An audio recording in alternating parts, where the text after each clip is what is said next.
A 26th round draft pick in 2019, Brandon Walter has proven himself to all the teams that passed on him. Hey, you should have taken me. You passed on me. Went last pick in the 26th round, 797th overall, and now he's arguably the second-ranked pitching prospect in the Red Sox system. You're watching Bleacher Brawls, and this is the Brandon Walter prospect pipeline. So Brandon Walter's had a very interesting path to getting to where he is now, becoming the Red Sox, one of the Red Sox top pitching prospects. It's been a very interesting path. He was a 26th round pick, 2-6 in the 2019 draft, 797th overall after his redshirt junior year of college. He pitched his first year, was the leader of the pitching staff. The second year, near the beginning of the year, had to get Tommy John surgery, missed the rest of that year, and his junior in for what it was his third year technically, which he redshirted. Then his fourth year, which was his redshirt junior year, he pitched, was pretty much the ace, and the Red Sox drafted him in the 26th round. Obviously older, which is why he fell in the 26th round, and he had I would say he had very tough luck because 2019, you get into the minor leagues, you only get to play a month and a half after you get drafted, then the season's over. And then 2020, the pandemic hits. It stunted I wouldn't say stunted his development, but stunted the amount of his development in the sense of he didn't get to play in the minor leagues in 2020. There was no minor league season. So 2021 at 24 years old was his first season in the minor leagues. So he was already behind players age-wise, and then he lost a year. Doesn't help him at all. However, in his first year, they put him in and have him in low A, and they use him out the bullpen at the start. He ended up making 2 starts in low A, 13 games, 31 innings, 1.45 ERA, a 1.09 expected ERA, a 1.78 FIP, a 2.39 expected FIP, 13.35 strikeouts per 9, and a 1.74 walks per 9. And he looked very, very good. Obviously, those are all very good stats. He looked very good. So the Red Sox said, you know what? We like you as a starter. We're going to call you up to high A. And in 12 games, all of them were starts. In 58 and a third innings, he put up a 3.70 ERA, a 2.65 expected ERA, a 3.13 FIP, and a 2.58 expected FIP. The ERA looked 3.7. It's not crazy, but realistically, the ERA doesn't matter as much in the minor leagues too. It's not that big of a deal. The underlying numbers look good. That's important as well. And all the other numbers look well. 3.13 FIP is the highest other number, which is still good. 2.65 expected ERA is good. And a 2.58 expected FIP is good. That's all good. He also had a 13.27 strikeouts per 9, a 2.16 walks per 9.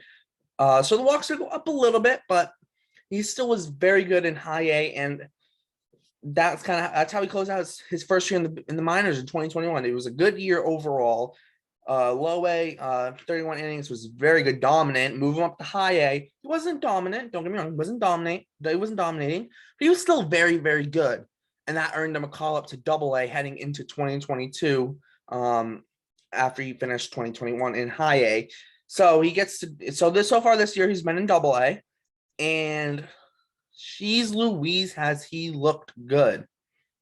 He's started 8 games, 43 innings, a 3.14 ERA, a 2.48 expected ERA, a 2.74 FIP, a 2.28 expected FIP, 12.56 strikeouts per 9, a 0.63 walks per 9. Well, the strikeouts sound a tiny bit, yes, but the walks are down as well. And he's just been lights out in Double A. His last start, he just had a start, I think, a few days ago, where he went 7 innings, only gave up a run. He's been very good, very, very good. And he's kind of came out from nowhere. Last year, he was a massive riser in the system, and it wasn't ranked low because of him. It's just when you're an older prospect, you're not going to be ranked as high. You're just not. It was unfortunate for him, yes, because realistically, had there not been a pandemic, he plays in 2020, and maybe now he's in AAA instead of being in AA.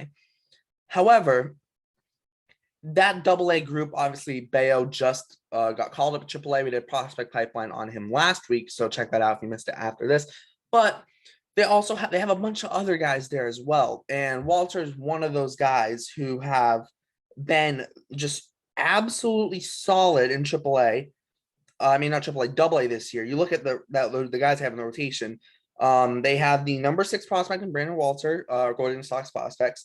They have the number 10 guy in Jay Groom, and they have number 11 in Chris Murphy. All three of them are lefties, but they have all of them. And they've been dominating. That double A rotation has been very good. Very, very good. Like, it's not just Walter. It wasn't just Bayo. Those 4 guys have been elite for double A. I mean, they haven't been like, I wouldn't say elite, but they've been like, for a rotation as a whole, they've been like ridiculous. You normally don't see rotations just mowing guys, not like mowing, they're like mowing guys down, mowing teams down. One guy goes out one day, pitches well, the next guy comes out, pitches well. Like, it's ridiculous how well this rotation's been in double A. And I like seeing guys come up together. I've mentioned it, I think, in a couple other videos, but when guys come up together, they normally play well. They normally continue to grow and play well together. I think I mentioned it in the Adley Rushman video when he got called up. These guys come up, when these guys come up together, they grow. They grow together and they get better together. And that's what's important. But it's huge. It's huge for the Red Sox to have guys like Brandon Walter, who, yes, he's a little bit older. However, him being older has helped him in a little bit of a sense because he has a high floor. You look at his scouting grades on the 20/80 scouting scale. 50 is average, and then 50s average, 60s above average, 70s below average, 80s elite. You go back the other way, 40s below average. 30 well below average, 20 is just like awful. His fastball is rated at 55, his slider at 60, changeup at 50, control at 55. That's all that's very good. Just above average fastball, above average slider, average changeup, and the control is just above average. And all those things can obviously grow and continue to get better. He seems like he has a high floor as a multi-inning reliever, at the very least, kind of a almost similar to a swing man, but not making starts, just being kind of a back end of the bullpen, give you 2 innings when you're down by like 3 or 4. And there's nothing wrong with that. You need guys to do that on your team. Because if you don't have, because every team is going to have one guy like that. There's nothing wrong with that. Obviously, you'd like to aim higher, but there's nothing wrong with that in the long term, especially from a 26th round pick. However, his ceiling has been listed as a back-end starter. However, it could reach higher than that if he continues to develop.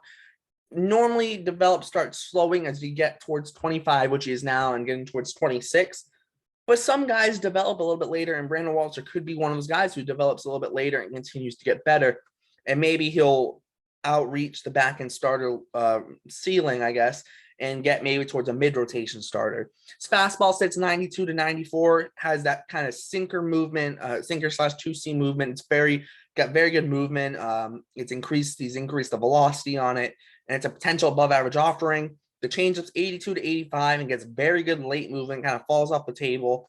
The command can be a little inconsistent at times with it, but when it's on, it's easily his best pitch. Well, I mean, when it's on, it's easily his best pitch. I won't say easily his best pitch, but definitely his best pitch. But that's when it's on. When it's off, it struggles. He leaves it up in the zone. So that's the problem with it. His slider is interesting because it sits 80 to 83. However, there's differing opinions on it because he's only been in the minors 1 full year before 2022. So there's still differing opinions. MLB Pipeline says it's easily his best pitch. However, Sox Prospects has it as his worst pitch. So there's differing opinions on it. I'd say it's kind of in the middle of them two. I think where you find where it actually is. I don't think it's his best pitch. I think his changeup's the best pitch. I mean, maybe it's his worst pitch, but I don't think it's so much worse than his other pitches. So it really just depends on who you get your information from, who you want to believe more. I tend to kind of, if one person's here, I tend to find the happy place in the middle where it actually is. So you can obviously you can do your own research, make the decision. But for me, I say it's probably in the middle of the two. It's not his best pitch, but it's not easily his worst pitch either. So that's where I lay on a slider. And if he has 3 pitches, he can definitely be a starter. And I think that's where the slider is really going to decide whether he can be a starter or is end up going to be kind of that multi-inning reliever. He doesn't have the stuff to be a back-end reliever. He just doesn't have it. but he could definitely be a starter. And I think that's where being a lefty will help him, that he will have the stuff if he can continue to develop to be a 3 or 4 starter, which is in the middle of a mid rotation and back end starter, which is ultimately where I think he could reach. I think that's probably his ceiling, a 3 or 4 starter, depending on what team you're on, or either a really good 4 or a good 3, depending on obviously the team where he was slotted in the rotation. But I think that's going to wrap it up. Thanks for checking out this prospect pipeline. I'm Brandon Walter. Make sure to look in the description, check out all the links, the website, Twitter, Instagram, all the crews. Twitters are all down there. Make sure to check out our previous videos, our previous prospect pipeline. I'm Brain Bayo. All our previous videos from last week. Friday, we will have a video on the Baltimore Orioles. How are the Orioles going to be World Series champions in a few years? Well, find out on Friday. That's going to be a good one. Teased it a little bit in the Ali Rushman video, so if you want to check that out, go ahead and check that out. And then make sure to check out all the videos. Next week we'll have a special prospect pipeline. I'm not going to reveal who that'll be on. Maybe reveal it later. Maybe I'll keep it secret until it gets uploaded. But thanks for checking this out. Thanks for checking out the prospect pipeline. Make sure to check out everything else. We will be doing Twitter Spaces, hopefully during some games. So just keep an eye out for that. Follow us on Twitter to keep an eye out for that. If you want to join us, ask us questions, all that stuff, make sure to keep an eye out for that. Thanks for tuning in. My name is Derek, and we'll see you next time.